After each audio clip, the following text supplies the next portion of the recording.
আসসালামু আলাইকুম শিক্ষার্থী। আজকে আমরা দেখব ঢাকা বোর্ড 2026 সালে আসা ইংরেজি প্রথম পত্রের কোয়েশ্চেন অ্যান্সার থেকে সবগুলো প্রশ্নের উত্তর তার ব্যাখ্যা সহ দেখার চেষ্টা করব, যেহেতু তোমাদের পরীক্ষা ডিসেম্বরেই হয়তোবা। তো এরই প্রেক্ষিতে এই স্বল্প সময়ের মধ্যে গাইডের উপর নির্ভরশীল না হয়ে আমরা চাইলে আগে থেকে নিজেদের প্রিপেয়ার করে রাখতে পারি, যেন পরবর্তীতে আমাদের এই 20 মার্ক থেকে 1 মার্কও নষ্ট না হয়। এখানে 20 মার্ক কিভাবে হলো? পোয়েম থেকে 10 এবং স্টোরি থেকে 10। আমি প্রত্যেকটা বোর্ডে এই একইভাবে খুব সুন্দরভাবে দেখো, প্রথমে প্রশ্ন, তারপর প্রশ্নের কি জানতে চাইছে, মূলত কোন কবিতা থেকে আসছে এটা, এবং এর ব্যাখ্যা এবং এর সারমর্ম।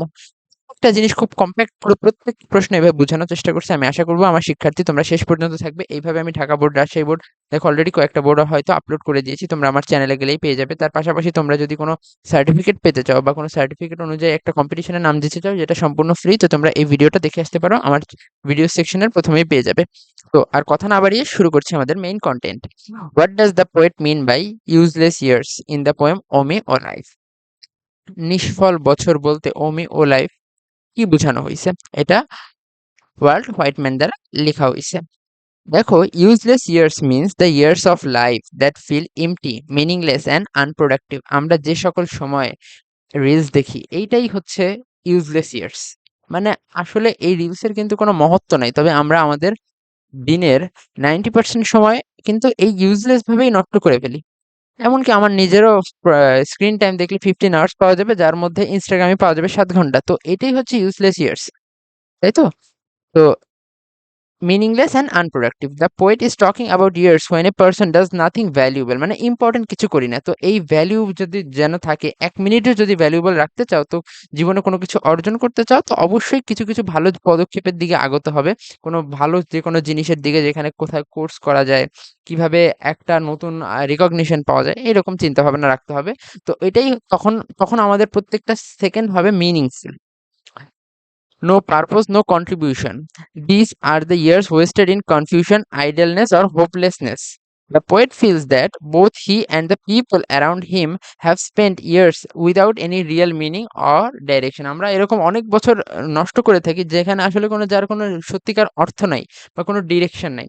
এবার আমরা এই প্রশ্নটা কেন করা হয়েছে তার একটা ছোট্ট ভাবার্থ দেখি। নিষ্ফল বছর মানে জীবনের সেই সকল অর্থহীনভাবে কাটে, কোনো অর্জন নেই, কোনো লক্ষ্য নেই। কবি মনে করেন তিনি তার চারপাশে মানুষ এভাবেই বছরের পর বছর পার করেছে। এটা আসলেও সত্য, আমরা এইভাবেই পার করছি, পার করেছি না, বর্তমান সময় এটা আরো বেশি বেড়েছে। How are two mothers different from each other? দুইটা মা কিভাবে একে অপরের থেকে ভিন্ন? এটা হচ্ছে টু মাদার্স রিমেম্বার থেকে আসছে। Two mothers are different in their roles. The first mother gave birth to speaker, মানে দুইটা মা বলা হয়েছিল। প্রথমকে যে হচ্ছে আমাদের যে লেখককে জন্ম দিয়েছে, আর সেকেন্ড মা হচ্ছে লেখক বা যে মা, সে হচ্ছে বৃদ্ধ হয়ে গেছে। এখন মায়ের ভূমিকা কে চলে এসেছে? লেখক। এইটাই হচ্ছে দুইটা মায়ের মধ্যে পার্থক্য। তো আমরা এখান থেকে দেখি অ্যান্সারে কিভাবে লেখা যায়। তো দেখো, আমার এইভাবে প্রত্যেকটা উত্তর লিখে দেওয়ার পিছনে মেইন কারণ হচ্ছে তোমাদের মোট কোয়েশ্চেন আসে হচ্ছে 8। আমরা যদি 8টা কি 9টা বোর্ডের থেকে এভাবে 8টা কোয়েশ্চেন মুখস্থ করে রাখতে পারি, এটলিস্ট আমাদের ধারণা থাকে যে প্রশ্ন এভাবে লিখতে পারি। এইটুক লিখলে আমি 2 তে 2 পাবো, এটা একদম কনফার্ম। তো দেখো 8 64টা কিন্তু কোয়েশ্চেন আমাদের অলরেডি জাস্ট এইখান থেকে সমাধান হয়ে যাচ্ছে। তারপরে আমরা যদি না পড়ি, আর কোনো কিছু যদি আমাদের নাও বাধে, তারপরে 64টা কোয়েশ্চেন থেকে আমি শিওরলি বলতে পারি 5টা কোয়েশ্চেন তোমাদের অবশ্যই বাদবে, 5+টা কোয়েশ্চেন বাদবেই, কারণ এর বাইরে আর কিছু নাই। এগুলোই ঘুরায় ফিরায় আসবে। দেখো এই টু মাদার্স রিমেম্বার্ড এর থেকে যে কোয়েশ্চেনটা আসছে, এটা পরবর্তী বোর্ডে যখন করাবো আমি সেম জিনিসই বলবো। তো যেহেতু কেবল শুরু করলাম, তো আমাদের রিপিটেড সংখ্যা খুব কম হবে এখন। The first mother gave birth to speaker, raised her, nurtured her, মানে তাকে ভরণ পোষণ করছে, তাকে পুষ্টি দিছে, and guided her through life, মানে তার জীবনে তাকে দিক নির্দেশনা দিছে। She was strong, caring, full of লাভ।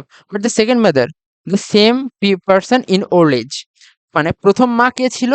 যে তাকে বড় করছে। সেকেন্ড মাও কিন্তু সেই, কিন্তু সে বৃদ্ধ অবস্থায় became mentally weak and confused, মানসিকভাবে দুর্বল হয়েছে এবং কনফিউজড হয়েছে। Her mind clouded and she could no longer take care of herself, মানে হয়তোবা মানসিক ভারসাম্য নষ্ট হয়ে সে আর নিজের খেয়াল রাখতে পারছে না।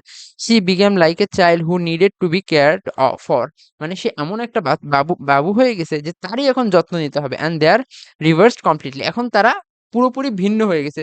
মানে আগে যে রোলটা মা প্লে করতো, এখন মেয়ে সেই রোলটা প্লে করতেছে। এরই মাধ্যমে বোঝানো হয়েছে দে আর ডিফারেন্ট। তো এইখানে তার ব্যাখ্যাটা আছে, আমি হয়তো এটার ব্যাখ্যা খুব সুন্দরভাবে বুঝাইতে পারছি, এটা না বুঝলেও হবে তোমাদের, তোমরা তাও চাইলে একবার দেখে নিতে পারো। Why did the poet stop by the woods through it was dark and he was alone? একদম সেম কোয়েশ্চেন আমি রাজশাহী বোর্ড 2026-এ আসছে, আমি ওইখানে একবার ভালোভাবে পড়াইছি। তো দেখতেছো এইখান থেকে রিপিটেড হওয়া শুরু হয়েছে। তোমরা যারা এসএসসি 27, এসএসসি 28-এ পরীক্ষা দিবা, তারাও দেখবা হুবহু সেম, হয়তোবা রাজশাহী বোর্ড থেকে না আসলে ঢাকা বোর্ড থেকে আসবে, ঢাকা থেকে না আসলে যশোর থেকে আসবে, এইগুলোই রিপিট হবে, এর বাইরে থেকে কিছু আসবে না ইনশাল্লাহ। তো দেখো অন্ধকারে একা হয়েও কবি বনের পাশে কেন থামছিল? সে কেন থামছিল? কারণ সে একটা গাছ দেখছিল। সে গাছটা কেমন ছিল? তুষার দিয়ে ঢাকা অথবা বরফ দিয়ে ঢাকা। তো এটাই আমাদের এখানে ব্যাখ্যা করতে হবে। The poet stop by woods because he was deeply charmed by the beauty of snowy wood. মানে বরফ দিয়ে ঢাকা একটা গাছ দেখে সে খুবই চার্মড হয়েছিল, সে খুবই খুশি আনন্দিত হয়েছিল। The dark deep and lovely woods cover the falling snow gave him a feeling of peace and silence. তাকে এমন একটা অনুভূতি দিছে ওই গাছটা, যেটা ছিল শান্তি এবং নীরবতার প্রতীক। He wanted to enjoy that quiet and magical moment. সে চাচ্ছিল যে সে ওই শান্ত এবং ম্যাজিক্যাল মোমেন্টটাকে ইয়ে করতে, এনজয় করতে, উপভোগ করতে in nature even though it was dark. যদিও এটা অন্ধকার হয়ে গেছিল, অ্যান্ড হি ওয়াজ অ্যালোন, এবং ওই জঙ্গলের মধ্যে সে একা ছিল। The beauty of nature was so powerful that he could not move away without pleasing to admire it. এতটাই সৌন্দর্য ছিল যে সে এটাকে প্রকাশ না করে যেতে পারলো না। তো এটাই ছিল এই অ্যান্সার। এই অ্যান্সারটা আমি সেম ভাবেই রাজশাহী বোর্ডে লেখার চেষ্টা করছি। তোমরা দেখবা হয়তোবা ওয়ার্ডের একটা দুইটা একটু আগ পিছ হতে পারে, তারপরও আমি যথেষ্ট এক রাখার চেষ্টা করছি, এবং এমন না যে তোমাদের হুবহু এত বড়ই লিখতে হবে বা এতটুকু সাইজে লিখতে হবে। তোমরা জাস্ট মূল ভাবার্থটা যদি তুলে ধরতে পারো না, তাহলেই 2 তে 2 দিয়ে দিবে ইনশাল্লাহ। তারপর দেখো, তুষারব্রত বনের অপরূপ সৌন্দর্য কবিকে মুগ্ধ করেছিল। সেই শান্ত নীরব পরিবেশ তাকে এক অসাধারণ অনুভূতি দিচ্ছিল, এবং অন্ধকারে একাকিত্ব সত্ত্বেও তিনি থেমেছিলেন। What was the weather like when Mary went to bring the cattle home? তখন ওয়েদার কেমন ছিল যখন ম্যারি তার গরু বাছুরগুলোকে বাসায় নিয়ে আসতে গেছিল? The weather was very bad and Mary went to bring the cattle home. তখন ওয়েদার অনেক খারাপ ছিল যখন সে বের হয়েছিল। The western wind was wild. বাতাস কেমন ছিল? খুবই ওয়াইল্ড ছিল। And damp with foam from the C.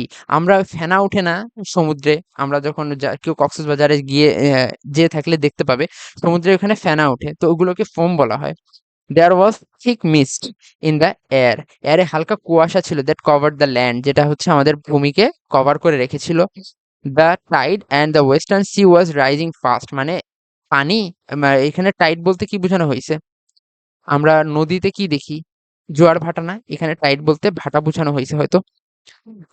খুব দ্রুত বাড়ছিল and creeping over the sandy shore. It was dangerous and stormy day. এটা একটা খুবই ডেঞ্জারাস এবং খুবই ঝড়াক্রান্ত দিন ছিল। But Mary went alone across the sands of Dee. সে এই ডি নদীর তীরবর্তী এলাকা দিয়ে, তাও এই খারাপ পরিস্থিতিতে সে তার ক্যাটেলগুলোকে ফিরিয়ে আনতে গেছিল। Unaware of rising the tide. সে এই বিষয়ে আনঅ্যাওয়ার মানে সে অজ্ঞাত ছিল যে পানি বাড়ছে এখানে, অথবা টাইড হয়তোবা, অথবা জোয়ার অথবা ভাটা, দুইটার একটা হবে, আসলে আমার এই মুহূর্তে মনে পড়ছে না। তোমরা কেউ হয়তো কমেন্টে জানিয়ে দিও যে জানো। What should children do to their children? সন্তানদের মায়ের প্রতি কি করা উচিত? বা আমাদের এখানে সন্তানদের কর্তব্যটা জানতে চাইছে। এটা হচ্ছে টু মাদার্স রিমেম্বার থেকে নেওয়া হয়েছে। According to the poem, children should love and care for their mothers at every stage of life. মানে এখন আমাদের বাবা মা আমাদের সেবা যত্ন করতেছে, আমাদের ভরণ পোষণ করে বড় করতেছে, কিন্তু তারা যখন বৃদ্ধ হবে আমরা কি একইভাবে তাদের খেয়াল রাখবো? এটাই আমাদের বুঝাতে চাইছে যে আমাদের দায়িত্ব হচ্ছে তারা যে স্টেজে থাকুক, তারা যে পরিস্থিতিতে থাকুক, সর্বোপরি সর্বশেষ কথা হচ্ছে তারা আমাদের বাবা মা, আমাদের তাদের দেখতে হবে, both in youth and old age. সেটা ওল্ড হয়ে যাক। The poet advises our children to love their mothers just as mothers love them. Poet আমাদের উপদেশ দিয়েছে যে আমরা যেন আমাদের মাকে সেইভাবেই ভালোবাসি যেভাবে তারা আমাদের ছোটবেলায় ভালোবাসতেন। When a mothers become old and weak, children should take care of her same way she wants to care of them. একদম সেম লাইন, আমি আর রিপিট করলাম না। It is a duty of love that every child should fulfil. এটা এমন একটা দায়িত্ব যেটা প্রত্যেক সন্তানেরই উচিত পূরণ করা। Why does the poet call time an old gypsy man? কেন বলেছে? একদম সেম কোয়েশ্চেন রাজশাহী বোর্ডে আমি মাত্র পড়িয়েছি, তো আমি আর রিপিট করতে চাচ্ছি না। তারপর আমি একদম শর্ট ধারণা দিয়ে দিচ্ছি। Poet calls the poet an old gypsy man because the gypsy never stays in one place. মানে জিপসি কখনো এক জায়গায় থাকে না, সে রোম থেকে লন্ডন। এই জিনিসটা আমার রাজশাহী বোর্ড 2026-এ ব্যাখ্যা করা আছে, তবে আমি এখানে আর দেই নাই। তো একটু ভ্যারাইটি আনার চেষ্টা করছি যেন তোমাদের এইখান থেকে একটা লাইনও যদি মনে থাকে, একটা লাইনও যদি লিখে আসতে পারো, সেই একটা লাইনে কিন্তু অ্যাপ্রোপ্রিয়েট হবে, ঠিক আছে? যার ফলে এখানে একটা উদাহরণ দিয়েছিলাম যে আমাদের বইতে আছে না, সে রোম থেকে লন্ডনে ছুটে যায় সময়, তাও তাকে থামানো যায় না। এইটার কারণে একে জিপসি বলা হয়। কারণ জিপসিরাও কখনো এক জায়গায় থামে না, এবং আমরা চাইলেও তাকে ফিরিয়ে আনতে পারি না, আমরা তাকে যত কিছুরই লোভ দেখাই না কেন। এখানে কিন্তু কবি অনেক কিছু দিতে চাইছে সময়কে, তারপরও সময় কিন্তু থেমে যায়নি। এটাই বোঝানো হয়েছে যে this comparison perfectly shows restlessness and unstoppable nature of time. এই কম্পারিজন দেখায় যে সময় কিন্তু কখনো বিরামও নেয় না এবং কোথাও থেমেও থাকে না, আর এটাই হচ্ছে নেচার বা প্রকৃতি। How has the poet describe the sea? কবি সমুদ্রকে কিভাবে বর্ণনা করেছেন? এটা একটা ভেরি ইম্পর্টেন্ট কোয়েশ্চেন, এটা আসতে পারে পরীক্ষায় তোমাদের 2027-2028 সালে যা এসএসসি শিক্ষার্থী আছো, তোমরা একটু ভালোভাবে লক্ষ্য করো। In the poem the sands of D the poet has describe the sea as cruel, hunger and dangerous. নিষ্ঠুর, ক্ষুধার্ত এবং ভয়ঙ্কর বলে নির্দেশনা করেছেন। তুমি যদি এইটুকু অ্যান্সার লিখো, একদম অ্যাপ্রোপ্রিয়েটলি 2 দিবে। কারণ এটা একদম এক্সাক্ট এবং কমপ্যাক্ট উত্তর। তার পরবর্তীতেও আমি একটু বড় করে লিখছি যেন তোমাদের কোনো সমস্যা না হয়। The sea is পার্সোনিফাইড as a living creature. পার্সোনিফাইড মানে সংজ্ঞায়িত করা বা তুলনা করা। কিসের সাথে তুলনা করা হয়েছে? একদম লিভিং ক্রিয়েচার মানে জীবিত দানব বা জীবন্ত প্রাণীর সাথে।